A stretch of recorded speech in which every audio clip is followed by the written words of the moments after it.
4 of my patients have 1 billion followers. Justin Bieber, Miley, Cyrus, Bella Hadid. And we looked at their brains. And what we found is... Thank you so much, Dr. Amen. Dr. Daniel Amen. He's a clinical neuroscientist, New York Times best-selling author, one of America's leading psychiatrists and brain health experts. Why do you do what you do? I have to do what I do. Someone I love tried to kill herself. If she would have died, I think I would have always been left with a hole in my soul. Most psychiatric illnesses are not mental illnesses. They're brain health issues. When you reimagine mental health as brain health, it changes everything. So you want to damage your brain? Do not engage in new learning. Don't ever eat fish, never floss, play football, marijuana, alcohol, nicotine, caffeine. It's a drug. You want to keep your brain healthy? It takes 3 seconds. So, do you know about the ACE quiz? It's 10 of the most common childhood traumas. If you have 4 or more, you have an increased risk of 7 of the top 10 leading causes of death. If you have 6 or more, you die 20 years earlier. Is there something that can be done to change it? Absolutely. If you came to see me, I would have you...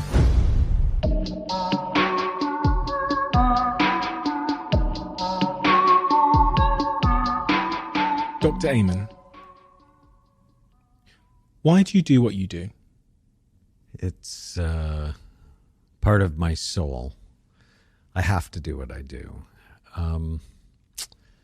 The short story, so I got to do what I do, is when I was 18, Vietnam was still going on, and I had a low draft number, and I became an infantry medic where my love of medicine was born. But about a year into it, I realized I didn't like being shot at. It was irritating. It was horrifying. And I got myself retrained as an X-ray technician and just developed a passion for medical imaging. As our professors used to say, how do you know unless you look? And that became a theme for my life. And then I got out of the Army in 1975 and finished college. And when I was a second-year medical student, someone I loved tried to kill herself. And I was horrified. I had no idea what to do. And I took her to see the chief of the Department of Psychiatry, where I went to medical school. And I realized if he helped her, it wouldn't just help her, that ultimately it would help her children and even her grandchildren, as they would be shaped by someone who was happier and more stable. I fell in love with psychiatry, 1979, so 44 years ago, and I've loved it every day since. But I fell in love with the only medical specialty that never looks at the organ it treats. And even back then, I'm like, why aren't we looking at the brain? I mean, obviously, the brain is the organ of depression. The brain is the organ of bipolar disorder. The brain is the organ of anxiety. Why aren't we looking at it? And they said, that's the future. We will, but not yet.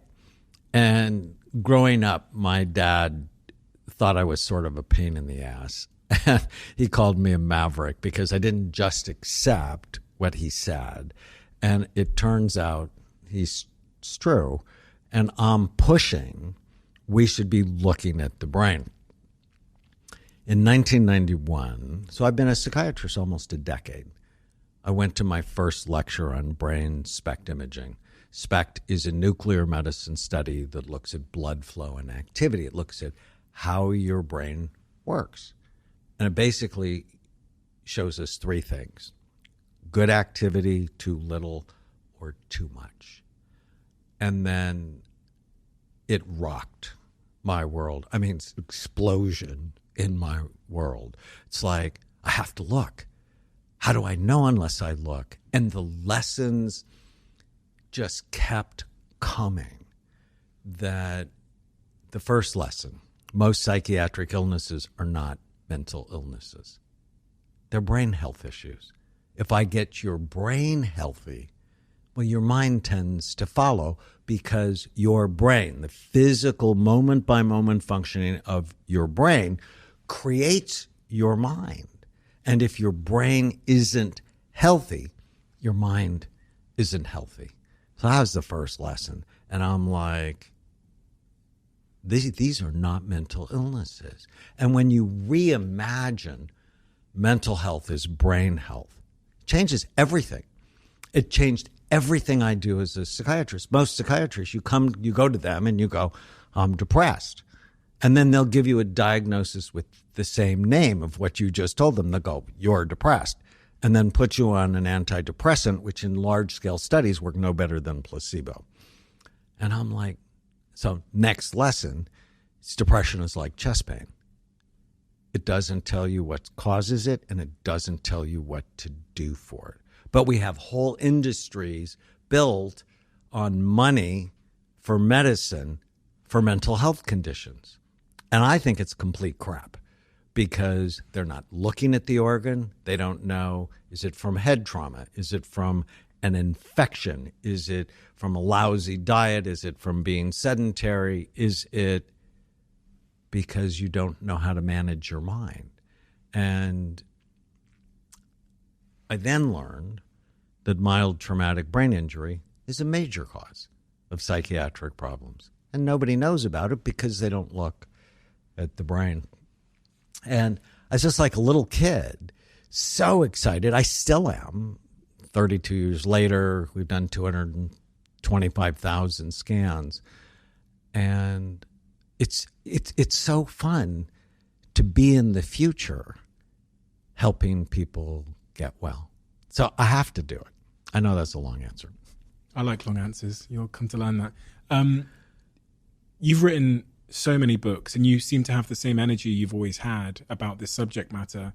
When you if you were to encapsulate or to summarize the mission that you're on, which is the source of all that energy, what is that mission that you're on? The mission is to end the concept of mental illness by creating a revolution in brain health. And that mission just evolved. You know, my mission when I graduated from medical school was to be a really good psychiatrist because it's personal to me, and to be a writer. I wrote my first book the year I graduated from medical school, and I found I love the process, that writing brings me joy, that when I can take complex concepts and make them really easy to understand, and that's helpful to someone, I love that. That's joyful to me. And that skill has served my career so well because my books bring a lot of people to, we have 11 clinics around the U.S., and they often come because they've read one of my books. So they serve the purpose of educating and then allowing us to do the work we love doing. If someone's listening to this and they've never really taken the time to learn about the brain before because they don't necessarily think it's so important, they understand things about dieting or whatever else, but the brain, they kind of just assume it's there, right? Like a lot of people do. What case would you make to them about the importance of positive, healthy, cognitive functions and brain health? What is the case? Why does it matter to the ordinary person? Say if they don't have a psychiatric, predicament, they don't have a mental health disorder. Why does the brain matter to them? Because your brain's involved in everything you do. How you think, how you feel, how you act, how you get along with other people. Your brain is the organ of intelligence, character, and every single decision that you make. And when your brain works right, you work right. And when your brain is troubled for whatever reason, mold, COVID, head trauma, not sleeping, chronic stress, when your brain's not right, you're sadder, sicker, poorer, less successful. I got to scan Tony Robbins, the famous success guru. And I love him and I love his work, and I think he's so smart. And he said publicly he had mercury poisoning. He decided he loved swordfish, but it didn't love him back because it's loaded with mercury. And when we did a Facebook Live, I'm like, you are the software of success. But if the hardware is not working, it's going to be really hard to implement the wonderful strategies that you teach. And I always think of people in 4 big circles.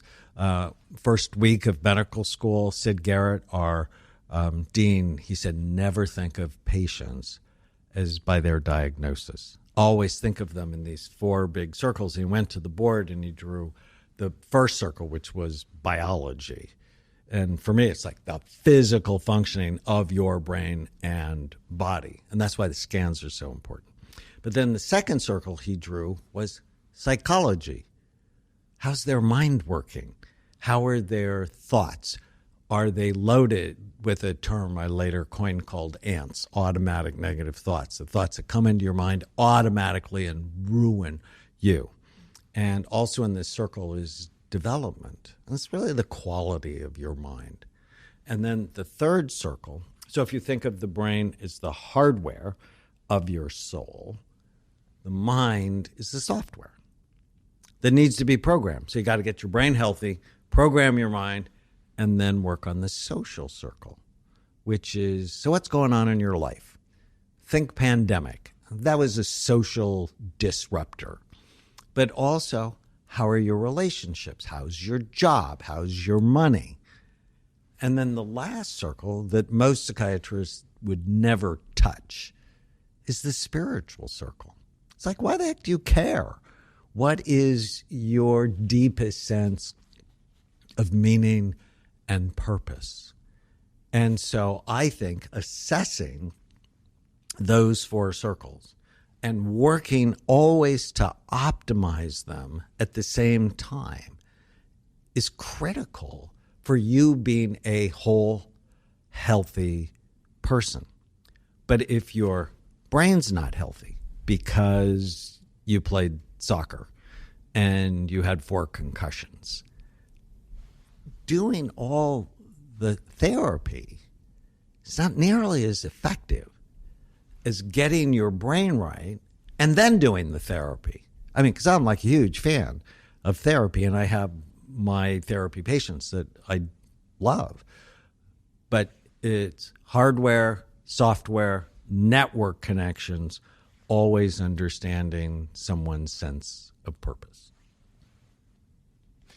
Let's go into those 4 areas then. Just to pause on that, though, you mentioned Tony Robbins there. When I was reading through your story, it became apparent that you're quite the celebrity psychiatrist, because a lot of celebrities have come out and said that they work with you. Give me a taste. Do some name dropping. Give me a couple of examples. It's public knowledge. Bella Hadid came out and said she stopped drinking because of me. And then the newspaper tried to take my head off for that. Controversial psychiatrist gets Bella to stop drinking. Dealing with haters is something I've become quite skilled at. It's public knowledge. I've been Miley Cyrus's doctor for 11 years. I'm really proud of her. She had the #1 song in the world right now, Flowers, and it's about self-love, which makes me so happy. I'm in Justin Bieber's docuseries Seasons because I've been his doctor. I love helping them. I often say 4 of my patients have 1 billion followers. So it's about influence, because if the mission is to end mental illness by creating a revolution in brain health, well, you got to have an army. And so you might as well have an army with a lot of soldiers. And so it's a very disruptive concept, because when you really understand it, you realize we're living in a war. And I'm serious about this. Everywhere you go, someone's trying to give you bad food that will kill you early. Everywhere you go, you hear negative news that's driving depression. It's not the news. It scares you so they can sell you stuff. Everywhere you go, someone's trying to put a gadget in your hand or your pocket that will steal your dopamine and give them the mind share you should have. And the incidence of diabetes, 50% of the population is diabetic or pre-diabetic. Obesity is 72% or overweight or obese. I published 3 studies. It shows your weight goes up, the size and function of your brain goes down, and people go, oh, you can't talk about that. It's like, no, you can't not talk about that. Alzheimer's is expected to triple, and depression has gone up 400% since Prozac came on the market. So obviously that didn't fix it. And so it's what my wife and I often refer to as the brain warrior's way. You want to be armed and prepared to win the fight of your life. That's so true. I'm currently doing this glucose test as part of this company called Zoe. I had Tim Spector on the podcast, who's one of the co-founders. They do personalized nutrition. It's this incredible company based out in the UK. And so because I can see my glucose right now on my phone, when I went into a gas station the other day, or a petrol station as we say in the UK, I looked around at my options and every single thing was bad for me. Every single thing in that gas station was sugar or processed carbohydrates. The only thing I could get in that gas station was water. And I said to my partner at the time, so if you're hungry, and it's also if you're stressed or tired, you are going to eat this junk. But anyway, going back to... Unless you plan. Unless you put stuff in your car or in your computer bag. And when you really love yourself, you take time. And like, for example, the plastic water bottles are toxic, that you just like turn them over. And does it say a 2 or 4 or 5 on the recycle? I'm like, those are pretty good. They don't leach toxins nearly as bad as 1, 3, 6, and 7. And just knowing that. See, I always say God gave us a big brain for a reason. It's like when you get motivated, this isn't hard. Brain health isn't hard. Being sick is hard. Brain health is not expensive. Being sick is expensive. You just plan a little bit better. In terms of the hardware then, which was the first circle of your 4 circles, what can I do to make sure the hardware of my brain, what are the most important things to be cognizant of to make sure my hardware is in good shape so that I have a chance of my psychology and my connections and my spiritual circle being successful also? So I like looking. It's like the brain is one of the only organs that doctors virtually never screen.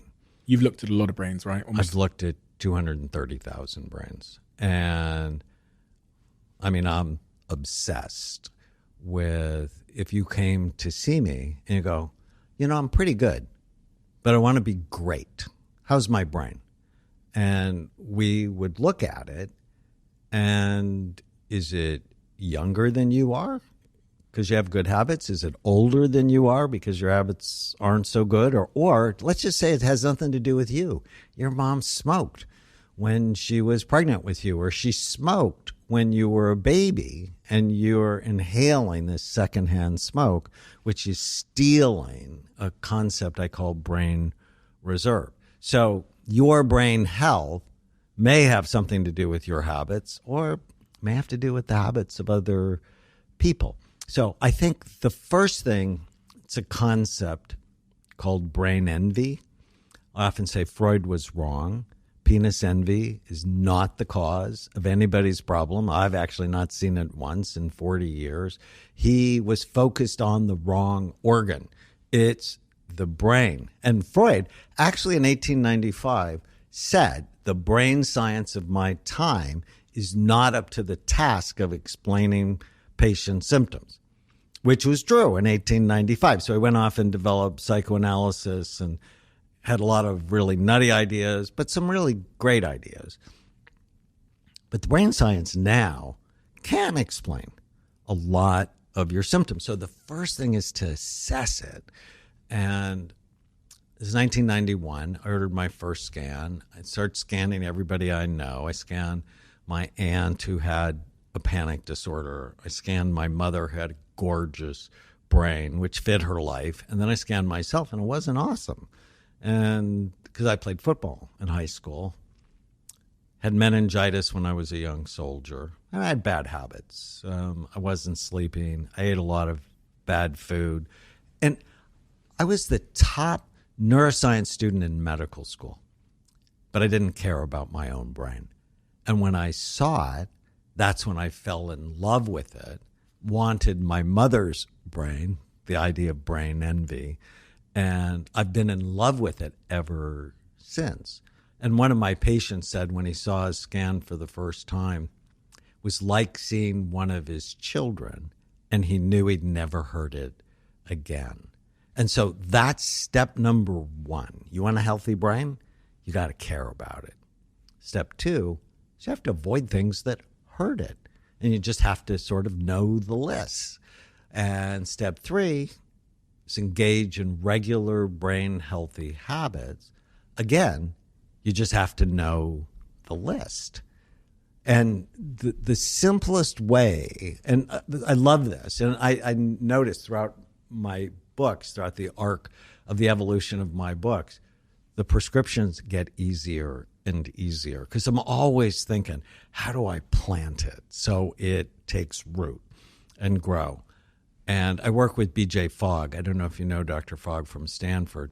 He's in charge of the Persuasive Tech Lab. It's basically, how do people change? And he said either they have an epiphany. So when I saw my first scan, it was an epiphany. I didn't want an unhealthy brain because I understand what that means for my life. But he said most people, it's not the epiphany, it's the tiny habits. It's like, what's the smallest thing you can do today that will make the biggest difference? And it comes down to the mother tiny habit. So whenever you come to a decision point in your day, like you're at the gas station, you ask yourself this question. Takes 3 seconds. Is this good for my brain or bad for it? And if you can answer that with information and love, and this is very important, love of yourself, love of your mission, love of your work, you just start making better decisions. And whenever I say, well, you shouldn't do this and you shouldn't do that, it just never works.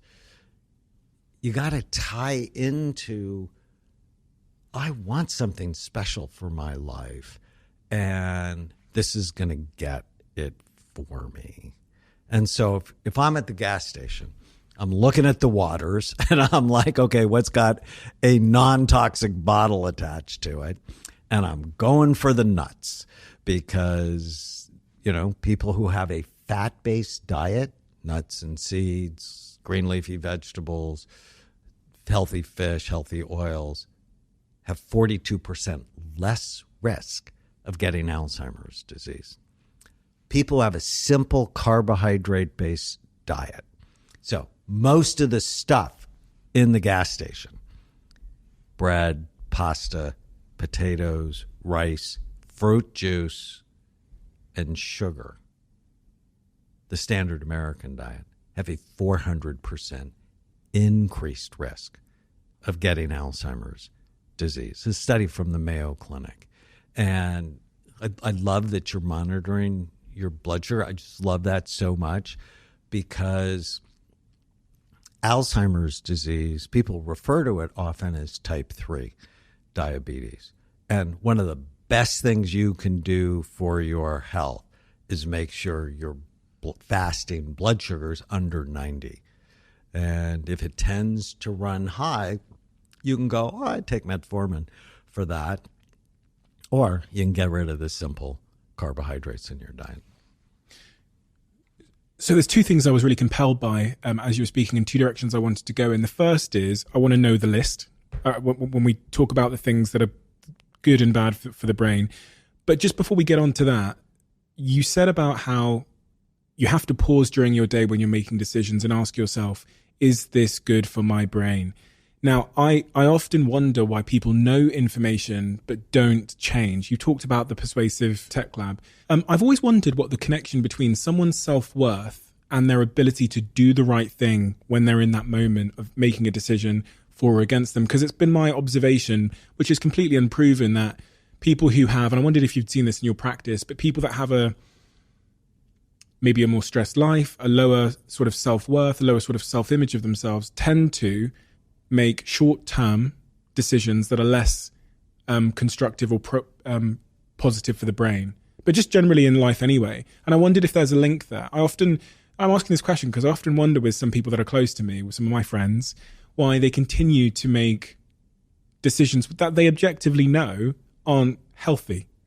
They're not good for their life, their long-term prospects of relationships, their health, whatever it might be.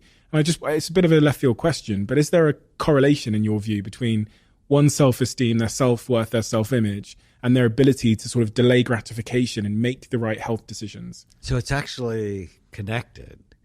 Do you know about the marshmallow test? I do, yes. I read about it. So Walter Mischel from Stanford would give children, small children, 3-4-year-old children, an opportunity to either have a marshmallow now or two a bit later. And the children who delayed gratification, their self-esteem was better. Their success virtually in every area of their life was better. Now, he later discovered you can actually train the ability to delay gratification. There's another study at Stanford. I love this study so much. They looked at 1,541 10-year-old children in 1921. It's the longest longevity study ever done. And Louis Terman, psychologist at Stanford, evaluated them, and then he and others followed them for 90 years, looking at what goes with health, success, and longevity. And what he found was a bit shocking, that the don't worry, be happy people died the earliest from accidents and preventable illnesses. And I always wanted to be that because I've never been the don't worry, be happy person. I show up on time. I'm driven. I'm motivated. Of all my books, they get turned in a week or two early. I'm no, conscientious. And what they found was people who are conscientious live the longest. What's a don't worry, be happy person? How do you define Well, it's my brother. And I love my brother.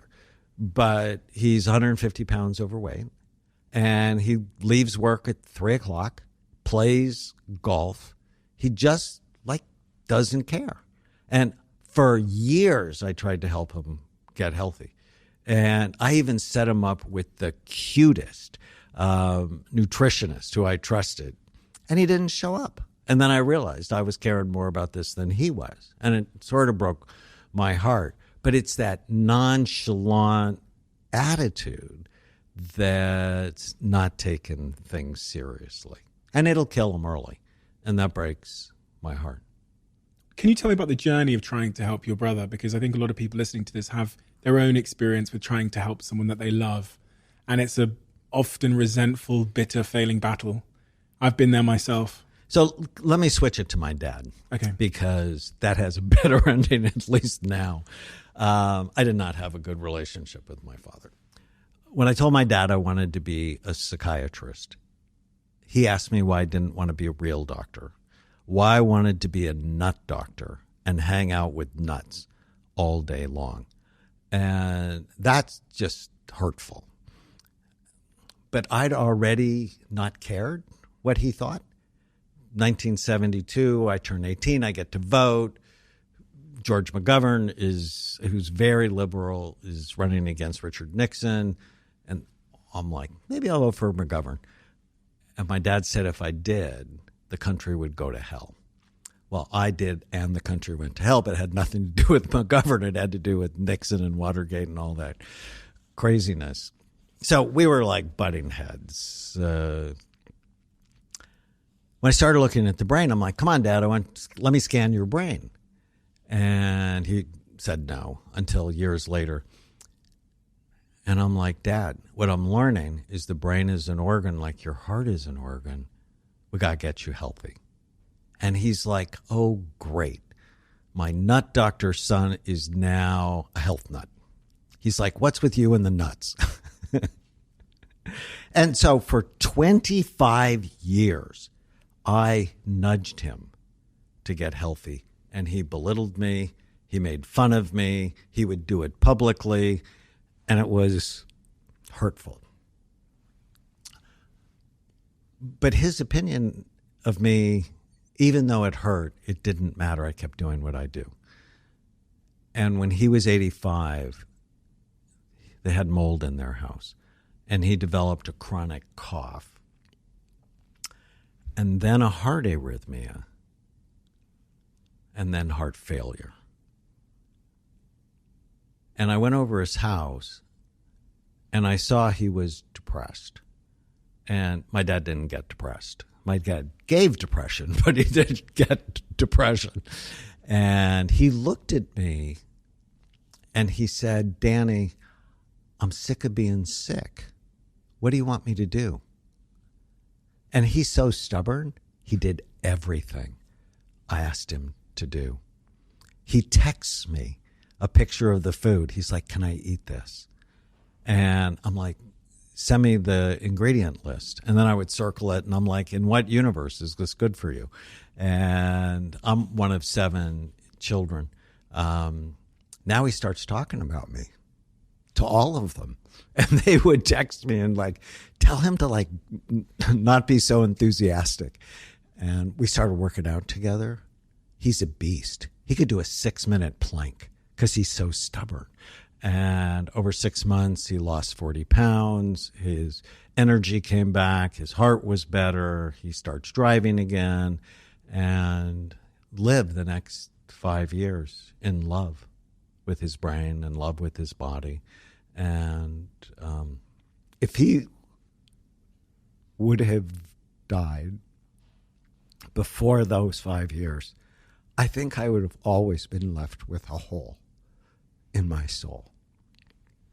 That helped repair it. And the only reason he did it is because I did it. The only reason he got healthy is because I modeled the message.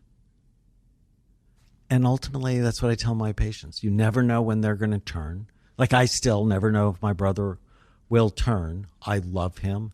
I model. I'm always there with a suggestion, right? But I'm not caring more than he cares. What would that whole have been?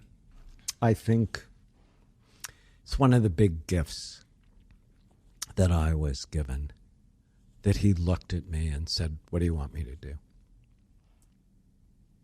Is that, I'm assuming from hearing that, it's because that was the moment where he kind of accepted you and your worth and your job and your... Yes.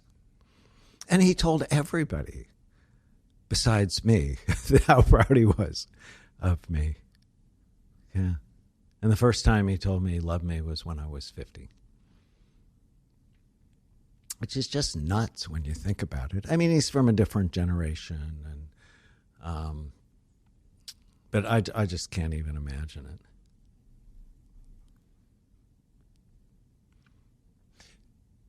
When we have someone in our lives that maybe wasn't fair to us in some way, whether it's a parent or an ex-partner or whatever, how do we not let the resentment or the negative emotions or the negative experiences or that feeling of injusticeness that like this situation wasn't fair, how do we get to a place of empathy with those people so that we can live, without the burden of that like resentment or, regret or whatever it might be?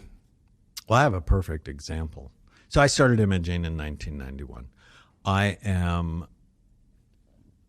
a distinguished fellow of the American Psychiatric Association. I won a research award. I am respected by my colleagues. But I start imaging. And initially there was acceptance. And then because the imaging doesn't really go with the diagnostic orthodoxy, they're like, you shouldn't do that. And now I'm caught in a bind. I love being connected to my colleagues, but there's no way I'm not looking at your brain if I can. And so there's this tension. And for 3 or 4 years, I feel challenged, I feel belittled, I feel anxious. And I'm starting to become ostracized from my group. So I'm anxious and I'm furious. And then in 1995, my 9-year-old nephew, Andrew, attacks a little girl on the baseball field for no reason. So my brother's youngest son. And my sister-in-law calls me up and she's crying, and she said she went into his room that day and found 2 pictures he'd drawn. One of them, he's hanging from a tree in a suicide attempt, 9 years old. The other one, he's shooting other children. So he's like Columbine or Parkland, Florida, or Sandy Hook. I mean, we're into that kind of darkness. And 999 child psychiatrists out of 1,000 would have put him on medicine and put him in therapy. But because now 4 years I've been looking at the brain, we'd already correlated violence to the left temporal lobe. Left temporal lobe dysfunction often went with violence. I'm like, I want to see him. And so they drove 8 hours, and I'm sitting with my nephew, who I'm also his godfather, and I'm like, buddy, what's going on? He said, Uncle Danny, I don't know. I'm mad all the time. I said, is anybody hurting you? He said, no. I said, is anybody teasing you? He said, no. I said, is anybody touching you in places they shouldn't be touching you? He said, no. And when I held his hand while we scanned him, when the scan came up on the computer screen, he had a cyst the size of a golf ball occupying the space of his left temporal lobe. It's the first time I've seen it. I've seen it 100 times since. And when the neurosurgeon drained it, his behavior completely went back to normal. It was that moment the war began for me. It's like, if you don't look, you don't know. Stop lying about it. And I became a warrior to change psychiatry. But there's a lot of negativity with being a warrior. I was also in the Army. I was an Army psychiatrist. And what I came to realize, there's a wonderful psychologist at Virginia Commonwealth University, Worthington, who came up with a method for forgiveness. Because when you're holding on to that toxicity, it's sort of like drinking poison and expecting the other person to die. And he did this method, and someone murdered his mother. And he said it even worked for him when he was dealing with the grief of losing his mother to a horrible crime. And so I can recall the hate that I've experienced. So that's the R. So recall it in detail. The E is empathize. It's like, so what are the haters feeling? You're doing something they don't know. You're doing something that's different than them. You're doing something that threatens them. See, if I'm right, and I'm right, everything in my body knows I'm right. 230,000 scans later, this isn't fake. This is real. And if you don't look, you miss all sorts of important things. But they don't know that. And if they don't know it and they're threatened, well, of course they're angry. I mean, I still hold on to, they should at least come visit, right? I mean, my work is so public. The A is altruistically give them the gift of forgiveness. And I actually don't really pay attention to them. because, I do what I can. We publish studies, but I don't need the negativity. So you altruistically give them the gift of forgiveness, commit to it, and hold on to it. And if you can do that for that relationship, you have more control over your happiness. Plus, if you're me, you're like, I wonder what their brain is like. And so one of the first things the scans did for me is they increased forgiveness. So I asked my dad to get scanned, 1991. My mom came because she's like, what can I do to support you? Oh, I don't want to do that. My dad, 12 years in a row. No, I don't want to do that. Why do you want me to do that? No, I don't want to do that. And then he came. And I'd never seen this in a 72-year-old person. His anterior cingulate. So we should talk a little bit about different parts of the brain, how they influence work. His anterior cingulate, it's the brain's gear shifter. It allows you to go from thought to thought, move from idea to idea, be flexible, go with the flow. And when it's busy, and he had the busiest anterior cingulate of any older person I'd ever seen, worry, hold grudges. My dad was masterful at holding grudges.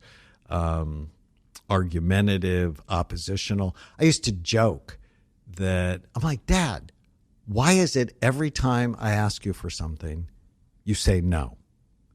He goes, I don't do that. I'm like, no, you do it. Why? He's like, I don't know. It's just easier. And Tony Blair, the Prime Minister of the United Kingdom, said the first hallmark of a leader is his ability to say no. Well, my dad was just masterful at it. But I have to tell you, seeing that part of his brain so busy was helpful for me to forgive him, that it was a brain misfire rather than it was a soul misfire. You talk a lot in your book about how we can reverse a lot of these things and we can change our brain, which I guess is the hopeful, optimistic side of all of this. So in the case of your father, you see that in his brain. Is there something that can be done to change it? Absolutely. I mean, that's sort of the big, exciting message of my life, is you're not stuck with the brain you have. You can make it better, and I can prove it. I did the big NFL study when the NFL was lying that it had a problem about traumatic brain injury in football. I scanned 350 NFL players and high levels of damage. Stop lying about it. But 80% of my players get better when we put them on a rehabilitation program. And there's a story in the book about a mixed martial artist who I was giving a lecture at the clinic, and he raised his hand and he said, I just really love your work, but you're not going to like what I do. I'm like, what's that? He said, I'm a mixed martial artist. And I'm like, well, I can like you, but yeah, you're right. I'm not a fan of people bashing your head in. And I said, let's look at your scan. And it was troubled. I said, I know these supplements work because they were my NFL formula, but I don't know how fast they work. Will you come tomorrow at 8 o'clock? I'm going to give you the supplements I give my NFL players, and then I'm going to scan you 2.5 hours later. His brain was remarkably better 2.5 hours later. Now, it didn't mean it would stay that way, right? He had to stay on the program and stop doing the things that hurt his brain. But how exciting is that? To know even a couple of hours from now, if I do the right things, my brain can be better. And going back to my dad, what we found is low levels of serotonin go with high activity in the anterior cingulate. So if he would have chosen, I could have calmed it down and helped him be more flexible. Now, he chose not to do that. But I just remember my grandmother, my mom's mom, when she was 92, she went in the hospital, diverticulitis. And my mom's mom had always been mean. She's not kind. When she met my wife for the first time, she goes, "Oh, you're Danny's next victim." I'm like, "Grandma," I said, "I'm going to talk bad about you after you're dead." She had that same brain. And when I put her on medicine to increase serotonin, she became sweet, which just goes to makes you wonder how many people end up divorced because of a brain dysfunction that could be fixed. It's just given me great empathy. It's easy to call someone bad. It's harder to ask why. In the case of your father or your grandmother, is their brain and the mood kind of disorder that you've observed in it, is that a consequence of chronic bad habits in terms of brain health, in your view? It's always both. That whenever you give in to saying no, you make saying no more likely. Right. You develop these ruts in your brain, which is why behavior change is hard, because you have these ruts in your brain where it's after dinner I smoke, or it's after dinner I have ice cream, or it's first thing in the morning I have sugar cereal. And those become like pathways. They become ruts, like deep pathways in the brain. And I've had them for years. I mean, for a long time before I got healthy.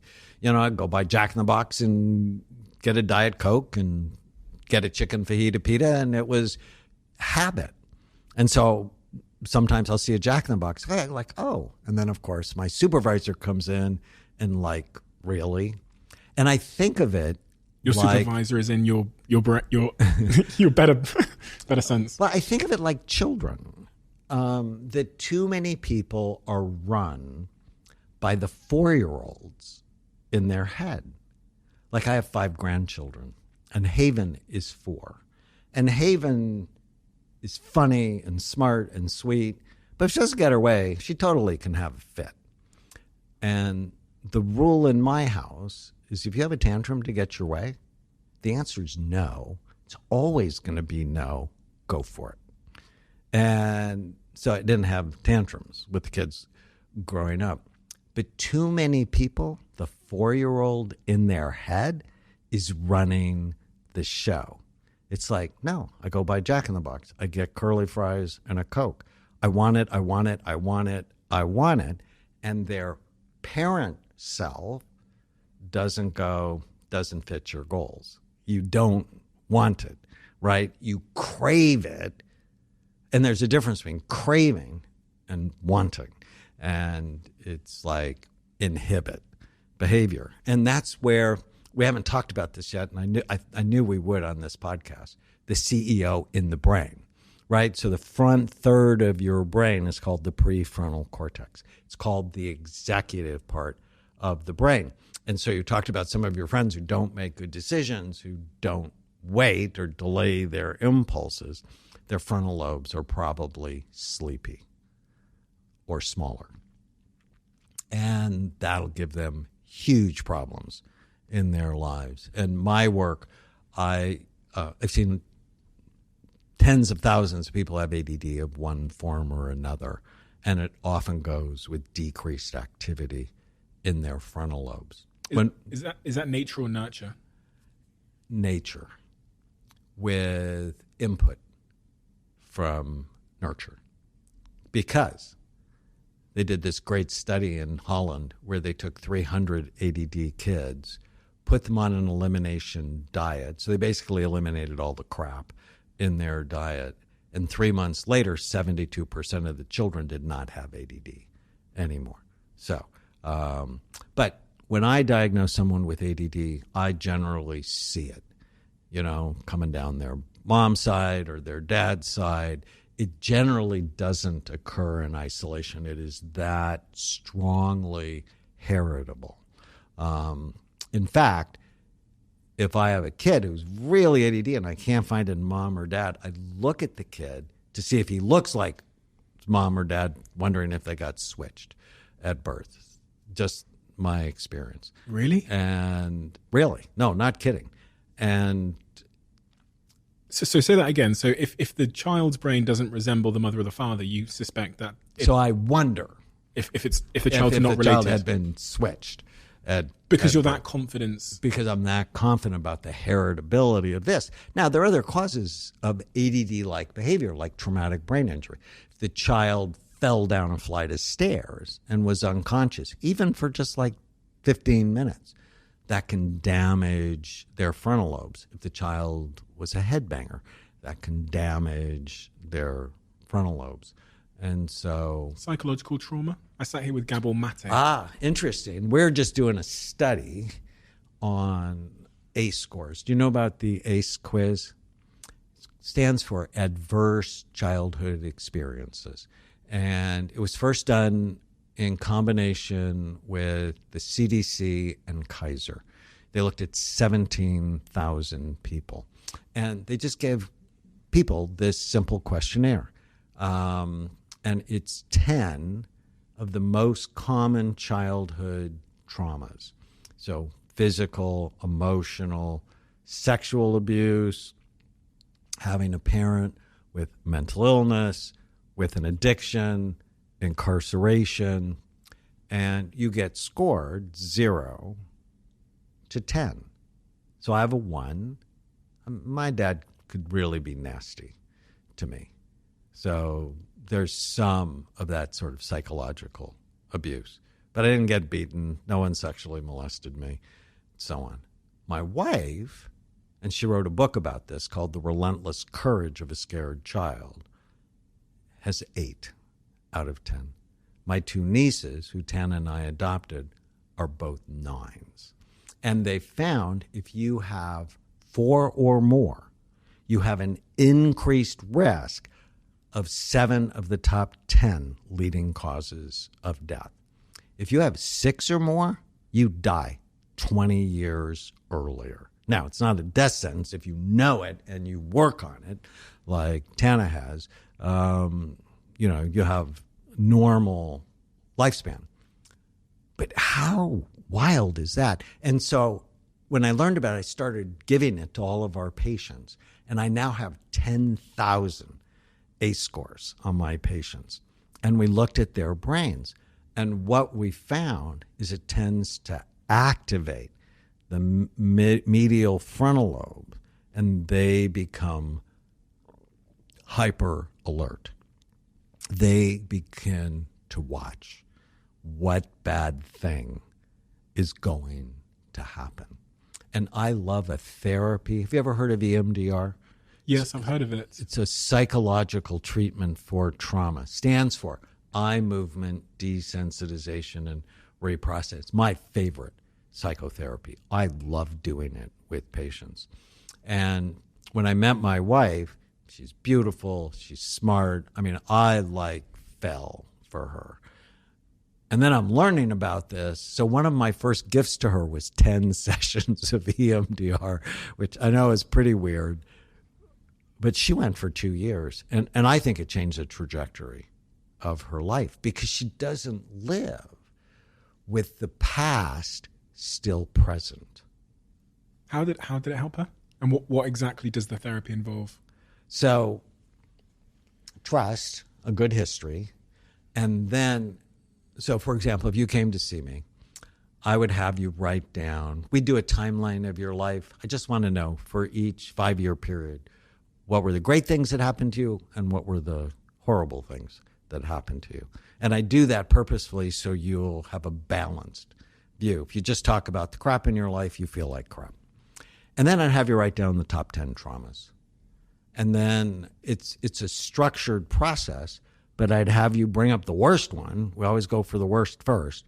And while you bring it up, I'll get your eyes to go back and forth. And we'll let your brain direct where you need to go.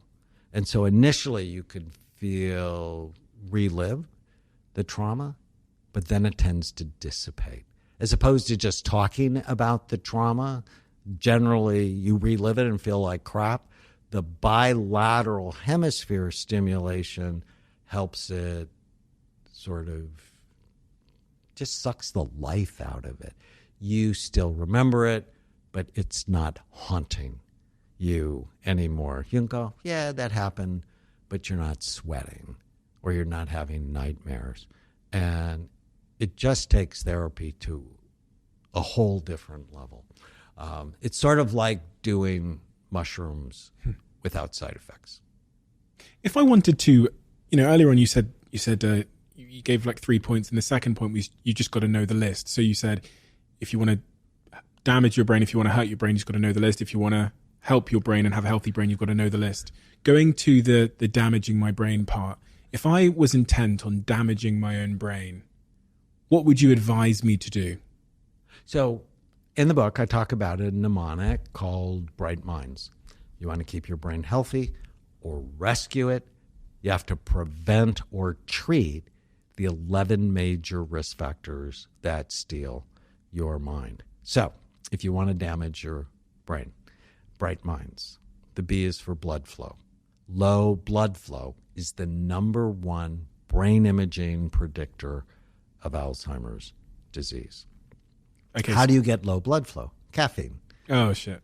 Nicotine, marijuana, alcohol, having a sedentary lifestyle, being overweight. The R is retirement and aging. Can we pause on this low blood flow? You are the first person I've ever spoken to who has a comprehensive and very believable hypothesis that caffeine has a side effect. I've asked my guests over and over again because I think people refer to caffeine often as like this miracle drug that comes with no cost. But you're the first one through my research that seems to be very clear that caffeine does have a significant cost. It's a drug.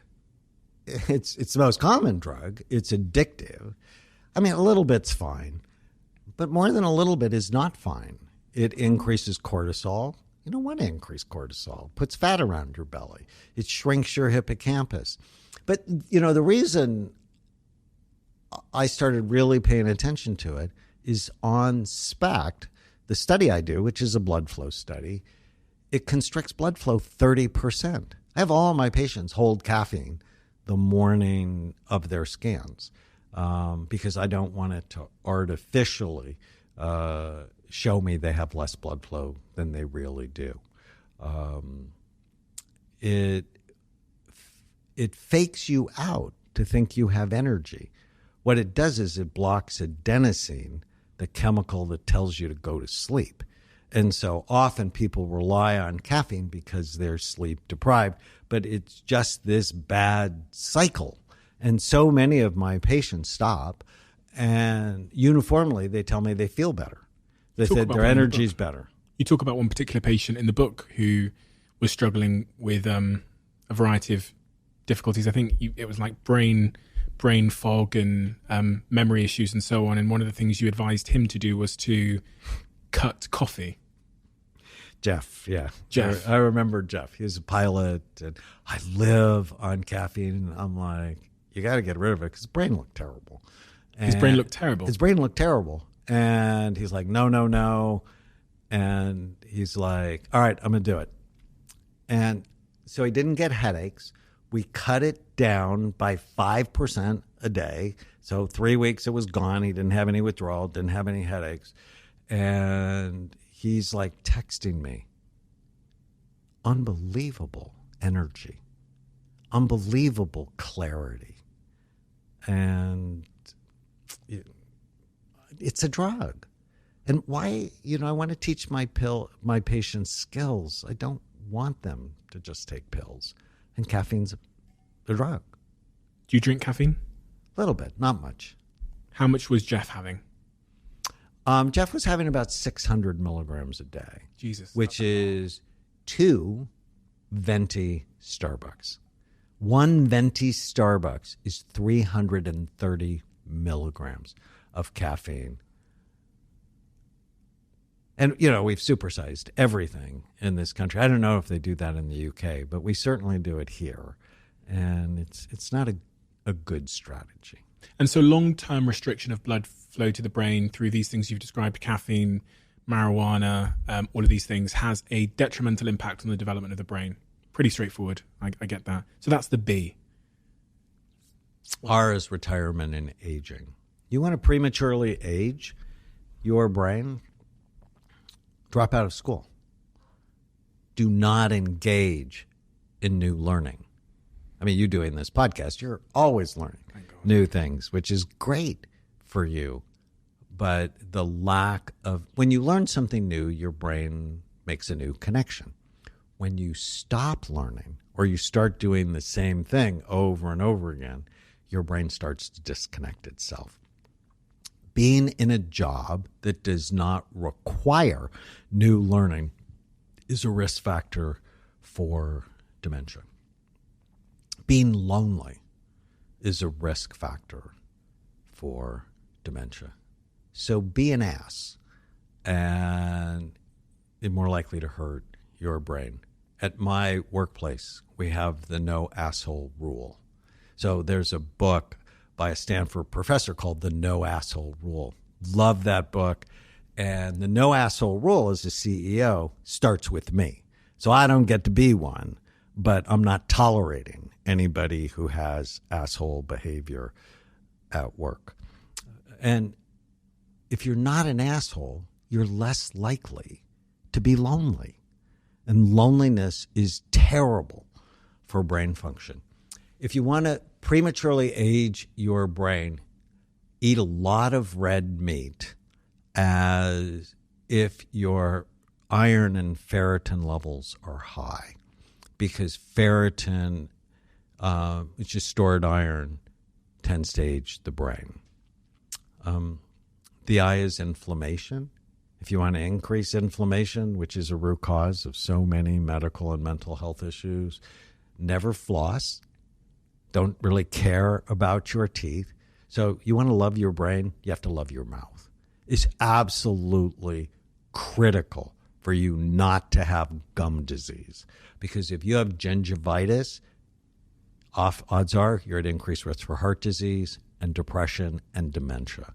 It's fascinating. Like, I didn't learn about this, and I didn't really care about my teeth until I started seeing the links between gum disease and heart disease, gum disease and brain disease.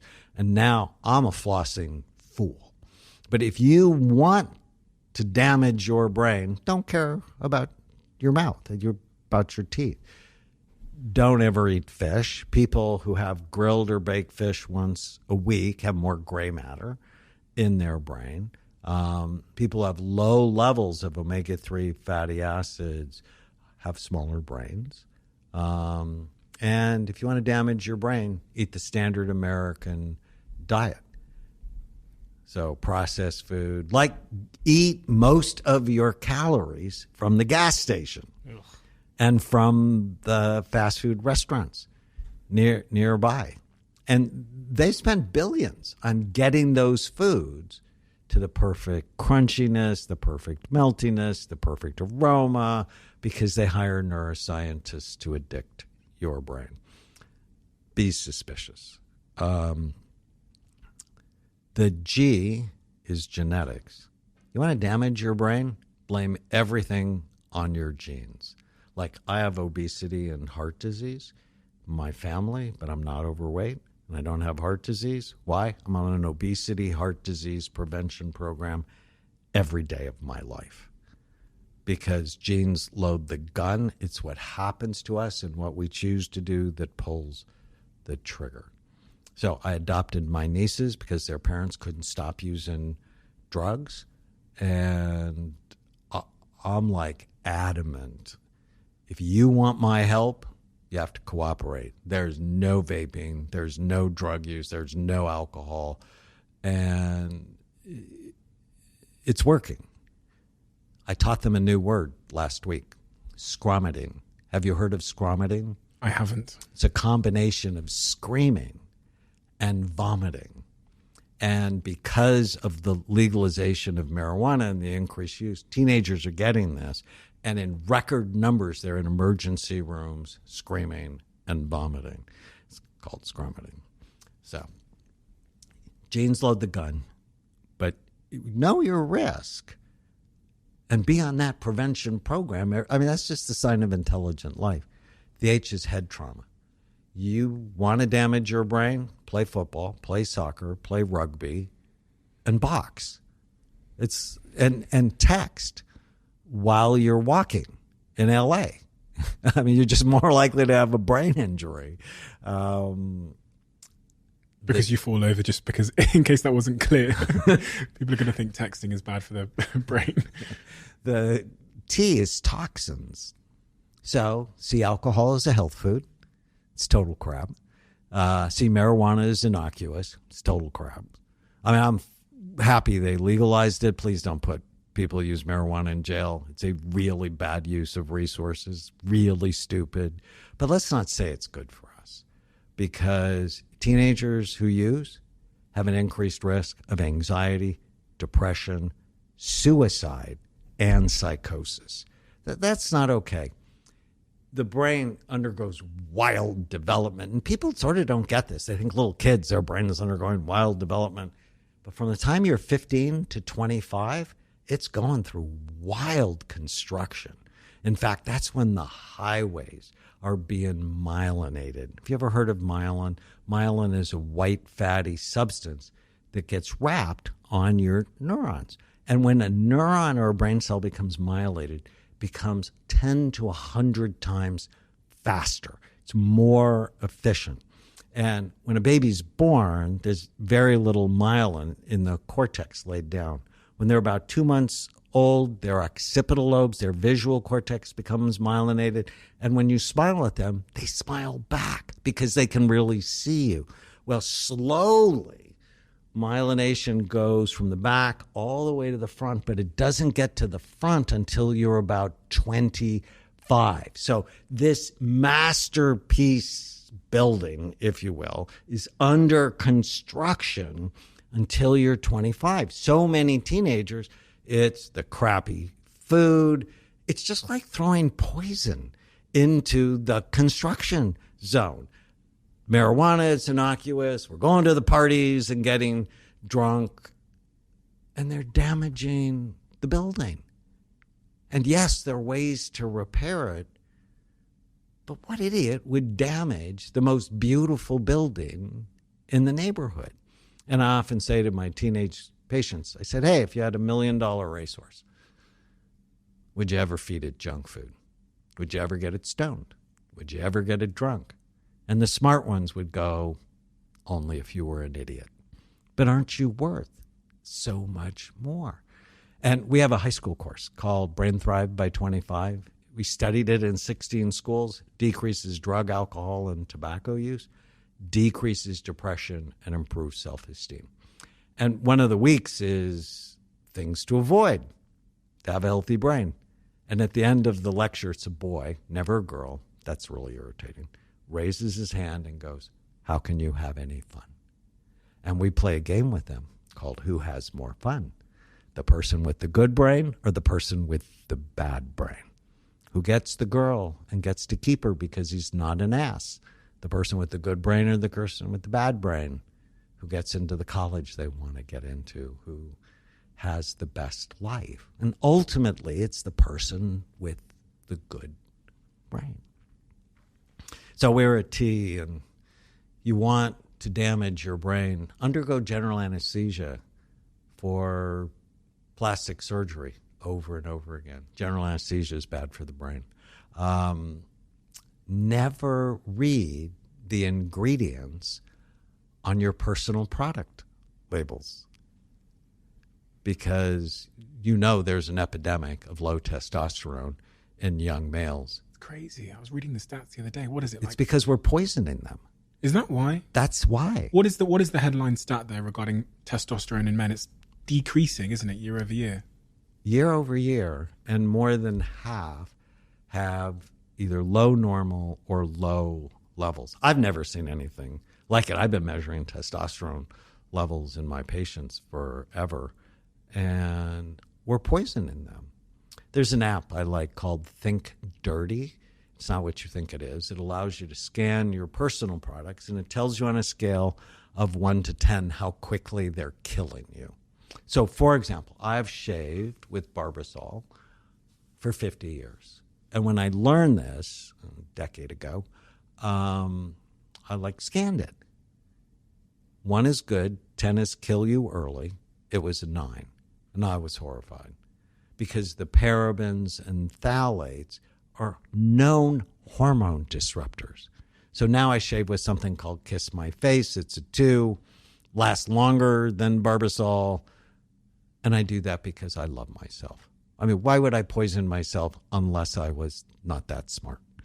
And so just start reading the labels of your toothpaste, of your deodorant, of your shampoo, of your body wash, of your makeup.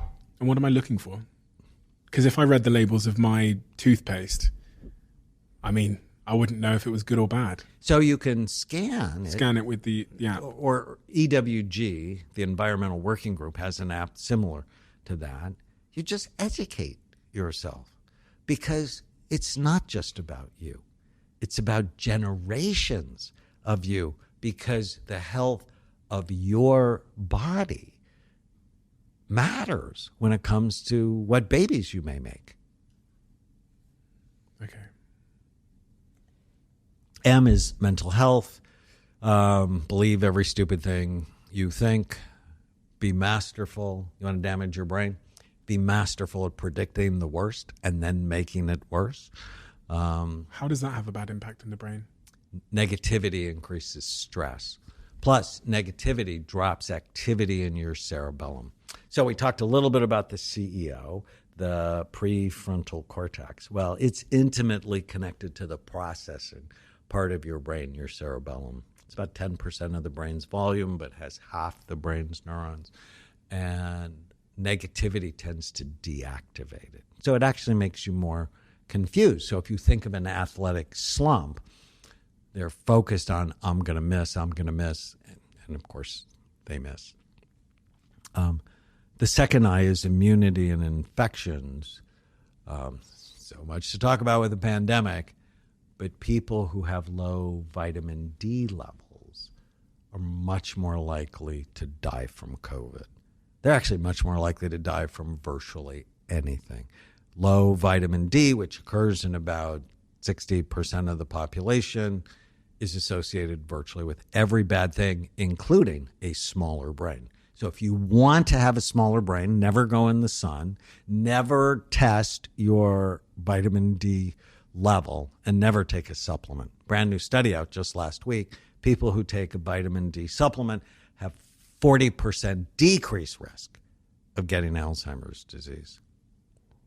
How do they establish? How simple is that? How do they establish causation in these studies where one would also assume that people that take vitamin D supplements have a general... So this was a prospective study where they gave half the group vitamin D and then they followed them. It was a fascinating study.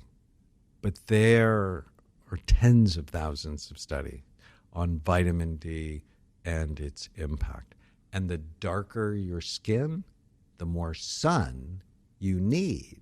So an interesting study from the Bahamas, they looked at people who were raised in the Bahamas who then migrated to the United Kingdom. So healthy vitamin D to no vitamin D because of the weather. Botswana to So England. from Botswana, and the incidence of psychosis went up. Interesting. So, and how simple is it? It's a blood test. Get your vitamin D measured. Everybody listening to this, you should know it, like you know your BMI, like you know your blood pressure, and optimize it. Either get in the sun more if you can, or take vitamin D3 with vitamin K2. I mean, it's super simple. And I mean, it's that's easy. That's something you can do right away. If I wanted to mess up my immunity, I would encourage myself to have leaky gut. So I'd encourage myself to damage the lining of my gut with antibiotics and alcohol and pesticide-laden foods, and I wouldn't eat any fiber. So I would really lean into the standard American diet. going back to your point about environmental toxins, I've always wondered if it was like pseudoscience that cosmetic products we have in our house are having an impact on our hormone levels. You were talking about hormone levels there. My partner has always said to me things like, be careful with what's in that toothpaste, Steve, or she'll look at products that I have and go, nope, or yes. I'm like, where's the science? We talked about testosterone and... The science is huge. There's a wonderful book. So if you ever, if you want to get rid of the doubt, it's called The Toxin Solution by Joe Pizzorno, who started Bastyr University. He's one of the most well-respected naturopaths in the world. Now, if you want a shortened version, read my book, The End of Mental Illness, because there's a whole section on toxins with about 100 scientific references. So you don't want toxins. And you don't want to think it's pseudoscience unless you've actually gone to PubMed.gov and studied it. So many people have called my work pseudoscience, and I'm like, go to PubMed.gov today, you'll see I've published 80 studies, and oh, by the way, there are 15,000 studies on SPECT. So, I'm a fan of your sweetheart. Yeah, she always seems to be right about everything. I'm pessimistic on my way in, and then God, this doesn't sound so great, but what she says registers, and then I speak to an expert, and they go, "Your girlfriend is right." That is the story of my life. So she's just a little bit, and I'll say to her, I'll leave this podcast now, and I'll go. She's actually sat over there. I'll go and say, "Oh, by the way, I spoke to him, and he said the stuff you said about all the cosmetic products I use is right." And she won't catch. She'll go, "Yeah, I know." It happens literally every week, like 3 or 4 times a week.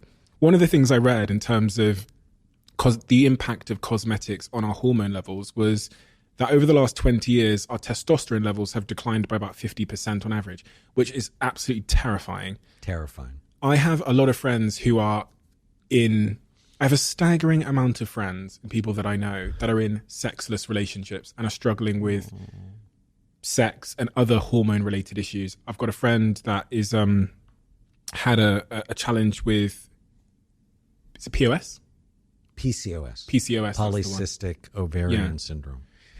And I just have a suspicion that it's not nature that's causing some of these issues. So when I hear about how the cosmetic products we have in our life are influencing our hormone levels, I go, maybe this is the guy that's stitching us all It's worth making sure someone does an ultrasound on our ovaries to see if that's in fact the case. But I have a funny story on PCOS. When I first met my wife, she wouldn't attach. It was more like she was the guy, and we'd make love and I want to cuddle, and she's like, okay, done. And I couldn't, like, I loved her, and she'd come and she'd go, and she's like, just make me crazy. And then I took her to our first fight was on the dog we were going to get. So I wanted like a King Charles Cavalier. I wanted like a lap dog, something cute, something I could just have fun with. And she wanted a Mastiff, or she wanted some killer dog. And no, it's just not me. And so we got into a fight about that. Anyways, I get her to see a hormone specialist, and she diagnoses her with PCOS. And it just made such sense. And what she did is an ultrasound of our ovaries. They were like loaded with these little cysts. And she treated the PCOS. And so PCOS, women's testosterone levels tend to be higher, and their blood sugar tends to be higher, and they have more problems committing. So she fixes it, and then Tana becomes like committed. I love this. But then she calls me at work one day, and she said, I found this pocket poodle in Northern California that's like 2 pounds. And I'm like, who are you? It's like, change your hormones, change your dog. Do you recommend that we check our hormone levels frequently? Every year. Every year? Every year. DHEA, testosterone, thyroid, estrogen and progesterone for women every year. Because for women, their progesterone drops about 10 years before they go into menopause. Progesterone's the natural anti-anxiety hormone. And when it drops, all of a sudden a woman's 40 and she can't sleep.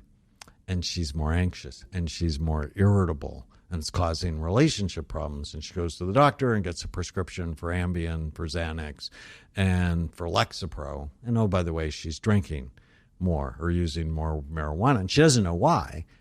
And it's easier to replace the progesterone than to deal with all those other strategies that help you feel better now, but not later. Is that what they call perimenopause? It's earlier than that. Oh, really? Yeah, perimenopause is sort of, for most women, in like late 40s. Hormones are so important. And if your hormones aren't right, your brain isn't right. One of the things I talk about in the book is that women have a higher incidence of Alzheimer's disease. Now, part because they live longer than men, because they make better decisions. But a man's brain is used to not having estrogen, right? It's been raised primarily on testosterone. A woman's brain is used to having estrogen. So when she goes through menopause and doesn't have estrogen, blood flow in her brain drops, and it puts her at greater risk for things like dementia. And so I'm a big believer in, the reason your hormones drop with age, it's the planet's way of eliminating you. And I'm not okay with that. I want to stick around as long as I can. And so hormone replacement can be super helpful for people who need it. When I was researching you, I read that you've dealt with patients who have chronic difficulty with sleep several times in your career. I've got a lot of friends that I always talk about. I've got a lot of friends that have struggled with sleep. Often difficult to know what to say to them to give them advice. What would you recommend in terms of improving sleep? And I was quite curious because I read about your hypnosis and hypnotherapy treatment, which seemed to be quite effective in helping people that were struggling with sleep. But what would you say to someone that struggled with sleep? It's three things. Sleep envy. Got to care about it. Avoid things that hurt your sleep and do things that promote it. So what hurts sleep? And most people know caffeine can, if you have it in the morning, it's still in your body at night. And so know how you metabolize it. If you're having trouble sleeping, I'd kill it and just see if it has a positive impact. A warm room impairs sleep. A noisy room, a room with light, they all impair sleep. Blue light. So having blue light in your eyes after dark impairs melatonin production. What about glucose increases in food? I'm sorry? If I eat before bed. You become a non-dipper, which is so interesting, that if you don't eat 3 hours before you go to sleep, right at sleep, your blood pressure will drop as you go to sleep. If you eat right before bed, your blood pressure won't drop, which puts you at a higher risk for heart attack and stroke because it's putting more pressure on your blood vessels. And trust me, you don't want a heart attack and you don't want a stroke. So whatever you can do to keep your blood pressure healthy, and that's sort of a simple thing. People who eat before bed generally have the habit of doing it, which is why I'm a huge fan of intermittent fasting. Because, if you have dinner at 6, you won't eat again until 10 in the next morning. But what that really means is you won't be eating right before bed. And then things to help sleep. We talked about what not to do, what to do. Every night when I go to bed, I think rituals are wonderful. So I say a prayer, and then I go, what went well today? And I've been doing this for a decade. And it's a treasure hunt now. I'm like on a mission to find what I liked about my day. And so I start in the morning when I woke up, and I just go hour by hour looking for what I liked about the day. And usually by early afternoon, I'm asleep, as I'm going through my timeline. But I'm busy. And so often, awesome things will happen, and I just sort of gloss over them. So it's a time to consolidate. That's what sleep does, consolidates memories. But now I'm focused on positive things, which set my dreams up to be more positive. And people who do that for just 3 weeks increase their level of happiness. How simple is that? It's amazing. You wrote a book about the subject of happiness in 2020. It's called You, Happier, the 7 Neuroscience Secrets of Feeling Good Based on Your Brain Type. Now, the concept of having a brain type I find really compelling. You talk about it in this book as well, the idea that we have different brain types. Why does it matter to know what brain type I have? And what are the brain types? There's 16. There's 5 primary types. Right. Balanced, spontaneous, yeah, persistent, sensitive, and cautious. Why do you want to know? Because they're going to tell you where you're going to suffer. And if you know your type and the type of your parent, of your partner, or the type of your children, you'll actually be able to work on happiness in the relationship better. And so, for example, the balanced person really has a pretty healthy brain, and they tend to be pretty even. And they just basically need basic foundational support. We all know that person. I'm sorry? I know a lot of those people that have a seemingly balanced brain. Yeah. And then there are the spontaneous people. You probably know a lot of them as well. They are spontaneous. They're creative. They're out-of-the-box thinkers. They also tend to be impulsive, easily distracted, disorganized. They tend to be late. And they love novelty. And they love surprises. Entrepreneurs? They're often entrepreneurs. And they often marry the persistent type. Which is type 3. Which is type 3, which they're like a dog with a bone. They stay with stuff. They're on time. They hate surprises. They like ritual. They like routine. It's safe for them. And so throw them a surprise party, and they'll be unhappy. It won't be joyful for them. It will be stressful for them. The pandemic was really hard on the spontaneous people because they're often extroverts, where the persistent people tend more to be introverts, and they sort of liked not having to deal with a lot of other unpredictable people. In that way, is the phrase that opposites attract quite true? Because yes, someone that's a bit spontaneous and maybe an entertainer or an entrepreneur goes for someone who's a bit more controlled and rigid and likes a schedule. You see it in relationships. You see one partner that's typically doesn't care about planning the holiday, and the other person who's done the itinerary perfectly, and they make for a good team. They do initially. And then they fight. Oh. Because the persistent person can hold grudges. The spontaneous person can say things that hurt their feelings, and they end up seeing me. In fact, I did a study called the Couples from Hell study, where I scanned 500 couples who failed marital therapy but still wanted to be together.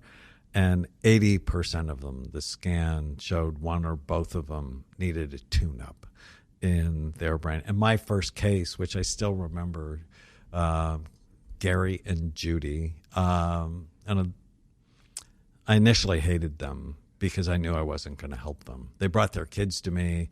One kid got better, the other one didn't. I saw the other kid, and I realized he's not getting better because mom and dad hate each other. So I'm like, I want to see you guys in marital therapy. And they said, Dr. Amen, we really like you. We don't do well in marital therapy. We tried 4 times, and it always makes us worse. And in my head, this was my own grandiose thinking. I'm like, well, maybe they just hadn't seen anybody really good. So I saw them, and on their first visit, they sat on the opposite end of each couch.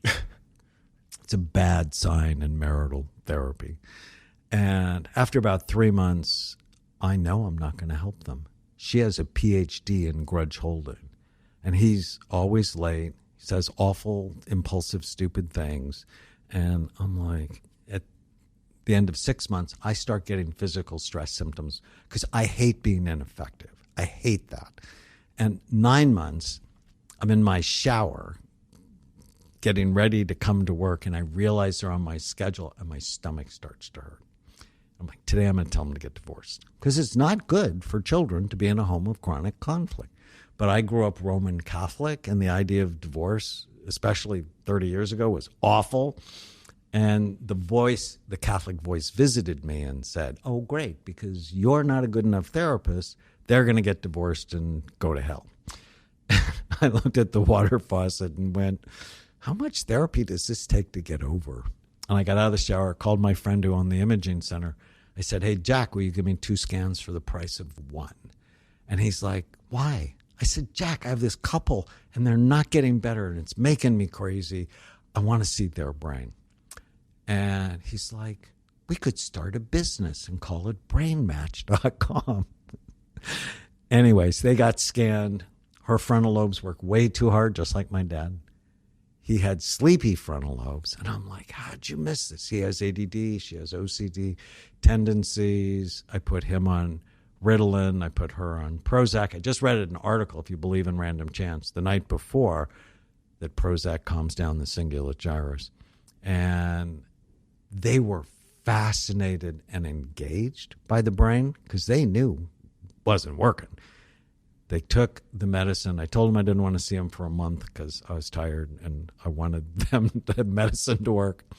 When they came back, they sat on the same couch. He had his hand on her leg. That's a good sign in marital therapy. And 33 years later, they're still married. Wow. And they don't see therapists because they learned what they needed to learn, like responsibility and empathy and listening and assertiveness and noticing what you like more than what you don't like, grace and forgiveness. They learned it, and their brains could process it, right? Go back to hardware, fix the hardware. The software is more likely to take it. I read that you had a divorce at age 47, and you made a remark that you wouldn't get married again unless you got to scan your partner's brain. It's absolutely true. There's no way I would marry someone unless I saw their brain. It was more important than seeing them naked. And I met Tana January 1st, 2006. And her first scan was January 24th. You scanned her the same month. I scanned her. I liked her.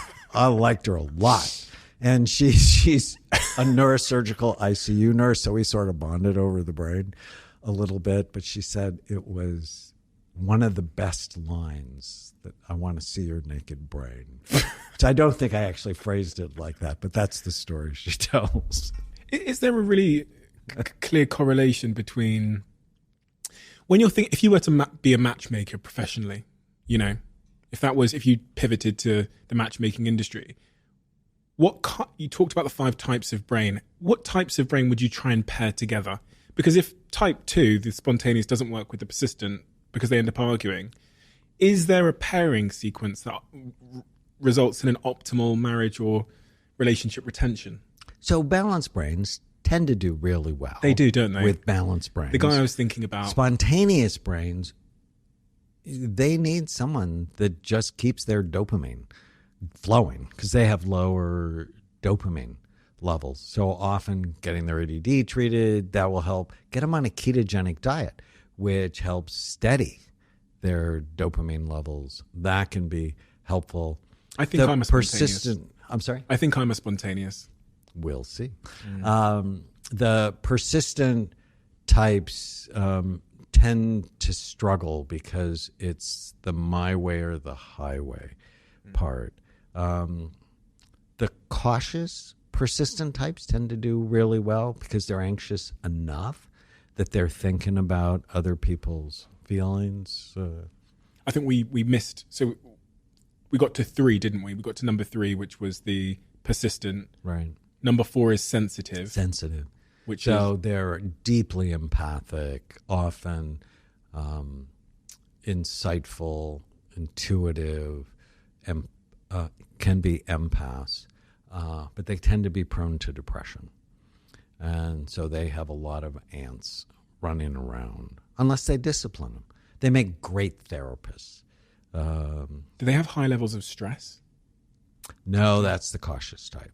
Which is number 5. 5, yeah. They are loaded with the fortune-telling ant.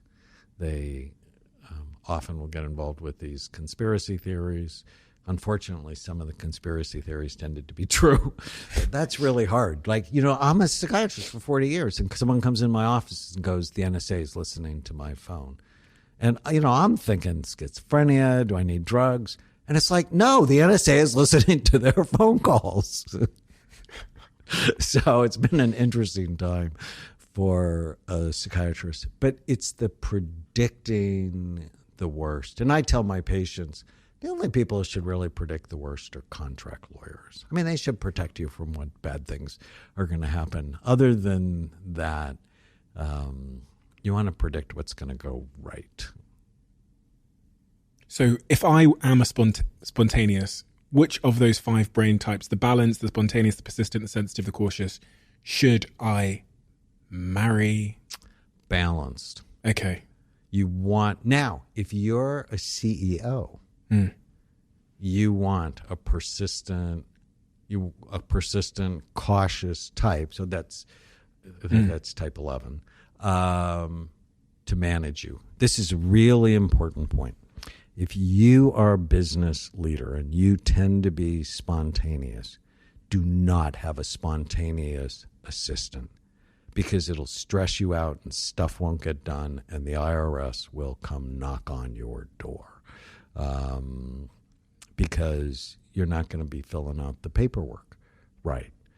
It's really important. You need to know your strengths, know your vulnerabilities, and hire to cover your vulnerabilities.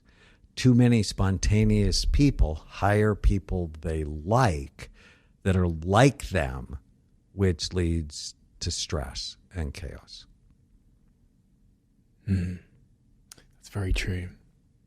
In all of my businesses, I've always found managing directors who are calmer, more organized, more risk-aware individuals, and it's always worked really well because I tend to be very very prone to taking risks, and my default position, which I've had to learn, so I've had to sort of become self-aware and counteract it, is to pursue multiple things at once.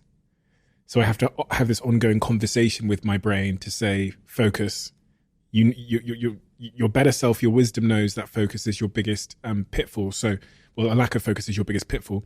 And I guess that kind of brings me to another point, which was this idea you touched on earlier on about disassociating from your brain, i.e. giving your brain a name, as you call it in your book, so that you can have a conversation with it. That sounds like a funny thing to do. If I call my brain, I'm going to give my brain a name. My brain is now called, I'm going to call it Daniel. So there's Stephen, who is me, and there's Daniel, who is me. But Daniel is my brain, and I am Stephen.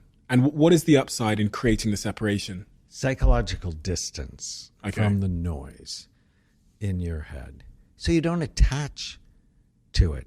So if it's Daniel, then you can accept what he says, or you can reject it. Okay. So when I first heard about this from Stephen Hayes, I'm like, what would I give him a name? And I named myself after my pet raccoon when I was 16. And like my mind, Hermie was a shit stirrer. She TP'd my mother's bathroom. She ate all the fish out of my sister's aquarium. She'd leave raccoon poo in my shoes. I loved her. I loved me. But my mind is a troublemaker. It'll like conjure up all sorts of negative scenarios. So if I separate from it, I can put Hermie metaphorically in her cage. And now what I do, because I love her, is I'll put her on her back and I'll tickle her or I'll cuddle her. I'm like, it's going to be all right. You don't have to believe every stupid thing you think. Yes, we are going to die, but we're not going to die today. You know, when you can live in the presence by managing your thoughts, by not attaching to them, by separating from them, that's where peace lives. That's where happiness lives, when you can sort of step outside and just go, you know, I'm not my thoughts. My thoughts might come from my dad's generation, may have been some of his trauma, or it might come from the voice of my mom and dad growing up, or the voice of the priest, or my siblings, or the music I listen to, you know. And just because you have a thought has nothing to do with whether or not it's true or whether or not it's helpful. The brain is a sneaky organ. We all have weird, crazy, stupid, sexual, violent thoughts that nobody should ever hear. I tell my patients this all the time. One of my patients goes, oh, I had an indecent thought about my teenage daughter's friend. I'm a pedophile. And I'm like, that's a big leap. Did you, like, climb in bed with her? Did you make plans to talk? He says, no, none of that. I'm like, dude, you're not a pedophile. It's just your brain playing tricks on you. Just because you have that thought, well, a whole bunch of people have that thought, but they don't do anything about the thought. But people don't understand that thoughts are just creations of neuronal function, and your frontal lobe should evaluate. This is a helpful thought. I should pursue this thought. Stay away from this thought. This thought doesn't fit my goals. If I am a spontaneous brain type, then, is there anything I can do without drugs to become a balanced brain type? So, first thing, one-page miracle. Write it out. It's an exercise in the book. What do you want? Just like as a CEO of a company, you have a business plan and you have quarterly goals. Write it out. What do you want in your relationships, in your work, in your money, in your physical, emotional, spiritual health? Why write it down? Because you're telling your brain what you want. And then every day you sort of know what it is. I mean, you memorize that thing. And then each decision you make, you ask yourself, does it fit? Does my behavior fit the goals I have for my life? And so what you're doing is you're activating your prefrontal cortex. So the part of your brain that, if you really are spontaneous, that's the sleepy part of your brain. So the first thing is intention. Have a business plan, or have a plan for your life. The second thing, you have to make sleep a priority, because if you tend to be spontaneous, that goes way up when you haven't slept. That also goes way up when your blood sugar is low. So it's not just high blood sugar is the problem. It's often low blood sugar is the problem. One of my celebrities who kept getting arrested and trouble, I did a fasting blood sugar on him, was 49. It was way too low. He had hypoglycemia, and when I got him to eat 4 or 5 times a day, he never got arrested again. So make sure your diet's right, and my spontaneous people tend to do really well on ketogenic diets or low, simple carbohydrate diets. Now, that diet will make the persistent type crazy, because that's a focused diet where if you put someone who can't stop thinking on a focused diet, they think more on the things that bother them. So the diet really depends on the type, which I talk about in the book. Exercise, intense aerobic exercise, boosts dopamine. And there's some simple supplements like L-tyrosine. Or I make something called Focus and Energy that's got ashwagandha, ginseng, rhodiola, and choline, things that help you focus but don't amp you. Okay, Daniel. So we have a new tradition on this podcast. At the end of the Diary of a CEO episodes, we ask all of our guests to write a question and to put it into the book, The Diary of a CEO. So you will be asked to do the same just before you leave. But recently what we've done, because we understand that these conversations foster a sense of connection in people because they're a little bit more vulnerable than your usual conversations, and we believe that that's the door to connection, is we've turned some of the questions in this book into cards that people can play at home. This is a brand new thing we've done. So on here, these are various cards that have been written by previous guests on this show. If you scan the QR code on the back, it takes you to a video of the person who answered it, so the person that came after them. And then on the front, you can see the question they've asked with their name on it. I'm going to lay these cards in front of you. I want you to just pick one at random. I've just selected some for you out of the full, almost, I think there's about 70 or odd questions in here. I've picked 10. So just pick one at random and I'll ask you to answer the question that you pick. Is that okay? Sure. You're up for it? Cool.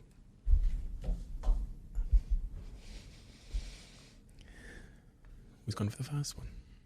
What is one mistake that you have made that you have been scared to address or reconcile?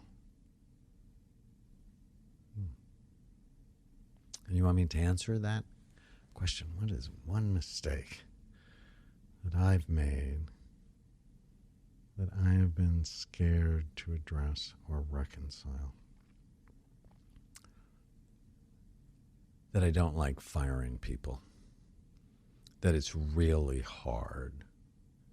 And I came to realize if I don't do it, I should fire myself. But that's the one thing. It's like, why did I hold on to that for so long?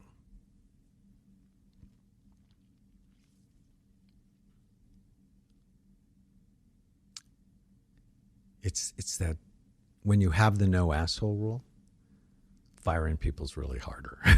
Mm-hmm. But yet I've come to realize that it's an essential skill to prune. Because if you're a CEO, you're like a gardener. But it taps into something about me being bad that I don't like. What brain type have you got? I'm a balanced type. And my vulnerabilities, because we all have wings, or vulnerabilities, persistent and cautious. Okay. Can I ask you to pick one more card?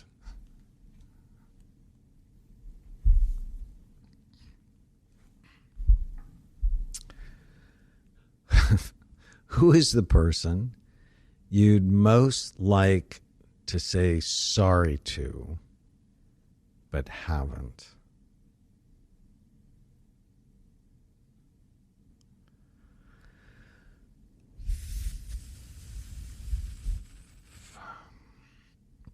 And I've thought about this. My dad died 3 years ago. And I was so mad at him. And would be pretty vocal about how mad I was of him. But when you focus that, you don't see all the good things that happened. I had said that my ACE score was 1 and my wife's an 8. He provided a level of stability that I didn't appreciate. And so he knew the last 5 years that I loved him. And we spent a lot of time together. But I think I would apologize to him for holding on to the negativity. And that's exactly why we created these cards. If you want to get your own conversation cards, go to theconversationcards.com. That is theconversationcards.com. And I hope everybody everywhere gets their hands on them. I think the world would be a better place if we're all a little bit more vulnerable with each other, because that very much is the door to connection. Back to the episode. Okay, so the question that's been left for you in the diary from our previous guest is, what topic is no one talking about now that historians will study in the future? Well, from my perspective, it's the insanity of the mental health industry that is destroying the mental health of America, making diagnoses based on symptom clusters with no biological data, then drugging people. Last year, there were 337 million prescriptions for antidepressants. 27% of all doctor visits, no matter the specialty, 27% someone's leaving with a prescription for a benzodiazepine like Xanax or Valium. This is an insane time, and they call me crazy, and I'm not crazy. They're going to be talking about this dark period in psychiatry for centuries to come. Jesus. Daniel, thank you. For me, this is very much the culmination of so much work you've done over a series of books and your life's work. So I would recommend everybody, if they have the opportunity to go and get it right now. It is out, and it's one of those real pivotal books that sort of turns the lights onto something to a room that I didn't even know existed, which is my brain. And the brain is obviously the computer. It's the driving force, as you said at the start of this conversation, of all the decisions I get right and wrong. And it's my duty to do everything that I can to love my brain. And that's exactly what your book leaves me with as a parting message, is it's this message of loving my brain and doing everything I can to treat it as if with the respect and love that it deserves. Thank you for all of your work. Thank you for the inspiration you've given me. And thank you for the way that your work has nudged my life and the trajectory of my life, and therefore, as you say, the trajectory of those that come after me's life in a little bit more positive, healthy direction, because that is not nothing. That is significant, especially as you zoom out. So thank you so much, Daniel. It's a joy to speak to you. Well, thank you so much for such a wonderful interview, for being prepared to help me actually go inside myself and see how these dots connect, and helping me spread the word. I am trying to create a revolution, and I need people to help. So thank you. Thank you for helping me do this.